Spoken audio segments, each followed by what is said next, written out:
Hello everyone, जय हिंद, वंदे मातरम। मैं आपका स्वागत करता हूं आपके अपने यूट्यूब चैनल कृष्णा स्टडी मस्ती पे। तो बने रहिएगा, वीडियो में अंत तक देखिएगा। आज जो हम लोगों ने सेशन स्टार्ट किया था, संविधान के आर्टिकल हम लोग सीरियल नंबर से देख रहे थे। पिछली वीडियो में हमने 50 आर्टिकल आपको कंप्लीट करा दिया था। आज हम लोग 51 से स्टार्ट करने वाले हैं। ठीक है, 50 क्या कह रहा है कि न्यायपालिका को कार्यपालिका से पृथक करना, मतलब दोनों का कार्य जो होगा अलग अलग होगा। ठीक है, एक दूसरे में हस्तक्षेप नहीं कर पा सकते हैं। तो आर्टिकल 50 क्या है?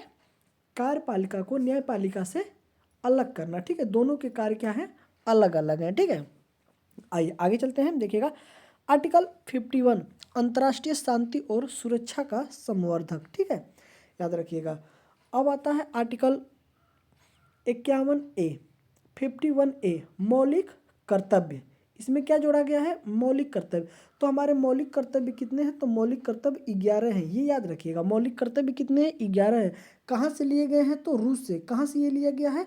सोवियत संघ की बात आएगी तो सोवियत संघ उस समय रूस था। वो जब सोवियत संघ टूटा तो 15 देशों में इसका विभाजन हुआ। ठीक है, तो संभवतः सोवियत संघ का नाम देगा, न कि रूस का। मतलब रूस याद रखिएगा, ऐसे आपको बताने के लिए। ठीक है, उसका होता है कि यूएसएसआर। क्या होता है? यूएसएसआर।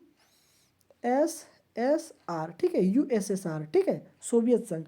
आर्टिकल 52 देखिएगा, भारत के राष्ट्रपति पद की चर्चा की गई है। किसका? भारत में एक राष्ट्रपति होगा, इसके पद की चर्चा की गई है। आगे देखिएगा, आगे हम बात करते हैं आर्टिकल 53, कार्यपालिका शक्ति का राष्ट्रपति में निहित होना। ठीक है, कार्यपालिका का शक्ति, कार्यपालिका शक्ति का राष्ट्रपति में निहित होना। आर्टिकल 54 कह रहा है कि राष्ट्रपति का निर्वाचन कैसे होगा, उसकी इसमें जानकारी दी गई है। आर्टिकल 55, राष्ट्रपति के निर्वाचन की प्रक्रिया दिया गया है। ठीक है, इसमें निर्वाचन होगा। ठीक है, यहाँ पे एक राष्ट्रपति होगा, उसका पद होगा, यहाँ पे उसका निर्वाचन होगा, और इसमें क्या दिया है? तो उसमें प्रक्रिया दिया है। ठीक है, आर्टिकल 56 कह रहा है कि राष्ट्रपति का कार्यकाल, राष्ट्रपति का कार्यकाल कितना होगा, ये बताया है। आर्टिकल 57, राष्ट्रपति का पुनर्निर्वाचन के लिए पात्र होना। ठीक है, योग्यता दिया गया है। आर्टिकल 58, राष्ट्रपति के लिए योग्यता, यहाँ पे दोबारा हो सकता है कि नहीं हो सकता है, और उनकी क्या योग्यता होनी चाहिए? ये 57 की अगर हम बात करते हैं तो क्या राष्ट्रपति का चुनाव पुनः दोबारा हो सकता है, वो पात्र हैं कि नहीं है, इसमें चर्चा की गई है। और 58 में चर्चा की गई है कि उनकी क्या योग्यता होनी चाहिए। आगे देखिएगा, आर्टिकल 59 निरस्त हो चुका है। क्या हो चुका है? निरस्त। राष्ट्रपति का कार्यकाल संबंधित प्रावधान हटाया गया है, तो इसको क्या कर दिया गया है? कैंसिल कर दिया गया है। ठीक है, आर्टिकल 60 देखिएगा, राष्ट्रपति का शपथ या प्रतिज्ञा। राष्ट्रपति जब शपथ लेते हैं तो उसकी इसमें चर्चा किया गया है। अब आप हमें लगे हाथ ये बता दीजिए कमेंट करके कि राष्ट्रपति को शपथ कौन दिलाता है। ठीक है, आगे आर्टिकल में तो आएगा ही, लेकिन कौन दिलाता है ये आप हमें बता दीजिएगा तब तक कमेंट करके। आगे देखिएगा, आर्टिकल 61, राष्ट्रपति के महाभियोग की प्रक्रिया, मतलब राष्ट्रपति को कैसे हटाया जा सकता है अपने पद से, उनके खिलाफ महाभियोग कैसे लाया जा सकता है, उसकी पूरी प्रक्रिया इसमें बताई गई है। किसमें? 61 में। आगे हम बात करते हैं, तो आगे है अनुच्छेद 62, आर्टिकल 62, राष्ट्रपति के चुनाव को भरने और समय की व्यवस्था की गई है। अगर वही हम बात करते हैं आर्टिकल 63, तो उपराष्ट्रपति के पद की बात की गई है। आर्टिकल 64, उपराष्ट्रपति का राज्यसभा के सभापति के रूप में कार्य करना, मतलब राज्यसभा का पदेन अध्यक्ष कौन होता है या सभापति कौन होता है? तो वो उपराष्ट्रपति होता है। इसकी चर्चा किसमें की गई है? तो 64 आर्टिकल में की गई है।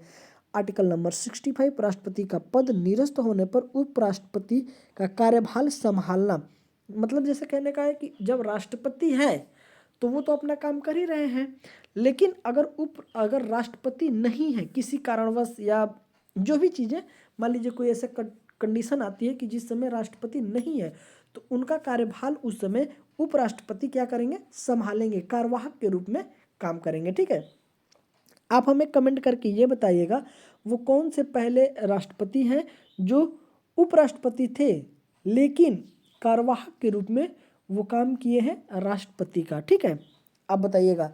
आर्टिकल नंबर 66 कह रहा है कि उपराष्ट्रपति का निर्वाचन।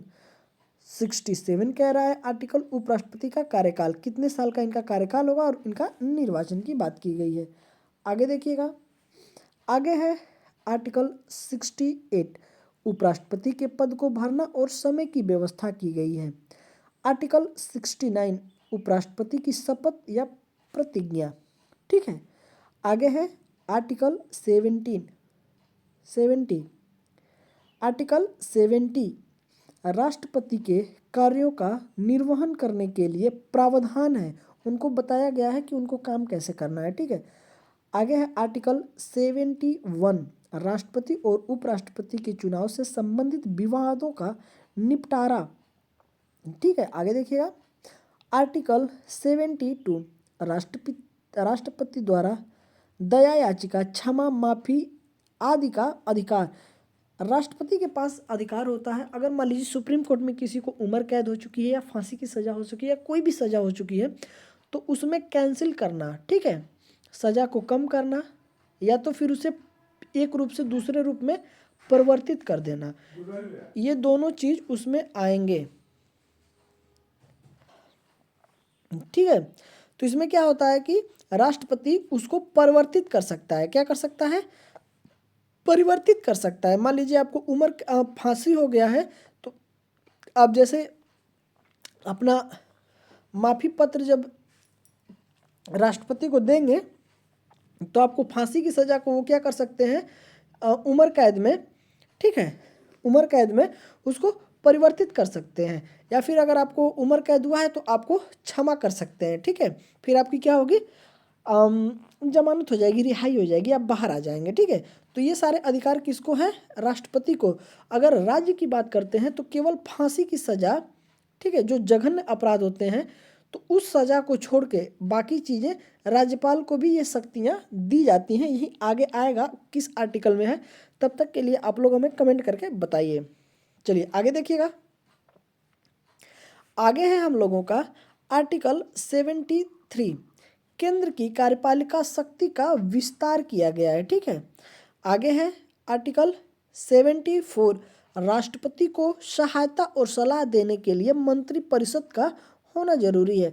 वो राष्ट्रपति लेगा कि नहीं लेगा अपने उसके विवेक पे है, लेकिन एक मंत्रिपरिषद होता है जो राष्ट्रपति को सहायता और सलाह देता है कि ये काम ऐसे करिए। ठीक है, आर्टिकल नंबर 75, मंत्रिपरिषद की नियुक्ति, कार्यकाल और जिम्मेदारी इसमें बताया गया है। Article 76, attorney general of India. क्या है? Attorney general of India. ठीक है, जो एक अटॉर्नी जनरल ऑफ इंडिया वो होता है शख्स जो भारत सरकार के तरफ से केस लड़ता है। ठीक है, आगे देखिएगा, आगे है आर्टिकल 77, केंद्र सरकार के कार्यों का संचालन।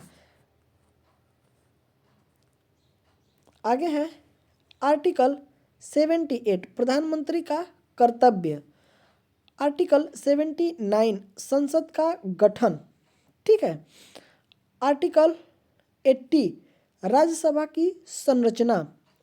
आर्टिकल 81, लोकसभा की संरचना।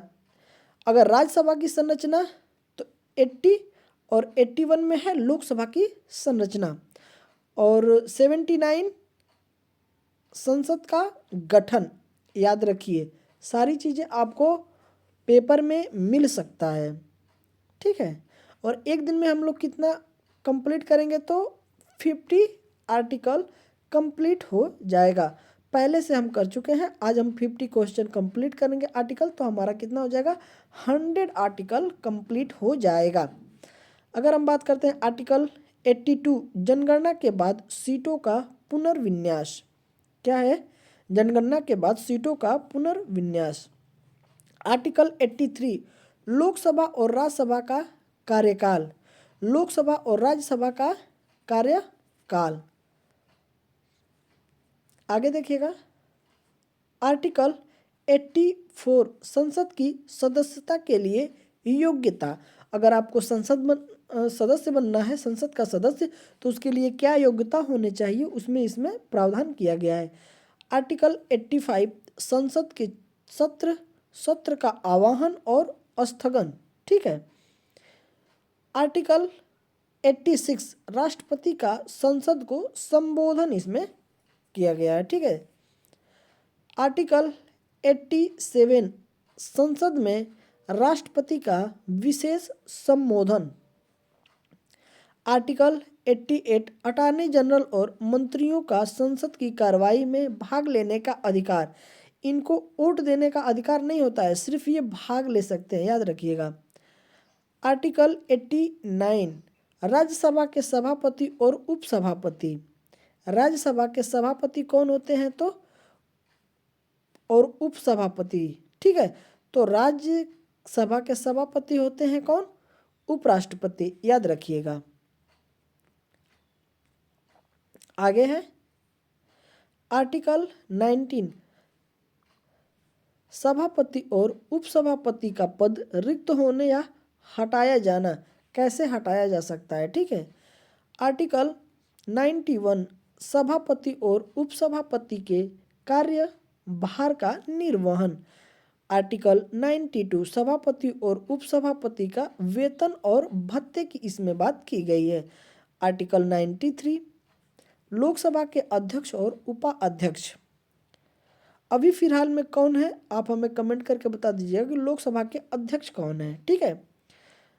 आर्टिकल 94 आर्टिकल 94 अध्यक्ष और उपाध्यक्ष पद रिक्त होना या हटाए जाना, दोनों इसमें बात की गई है। आगे देखिएगा,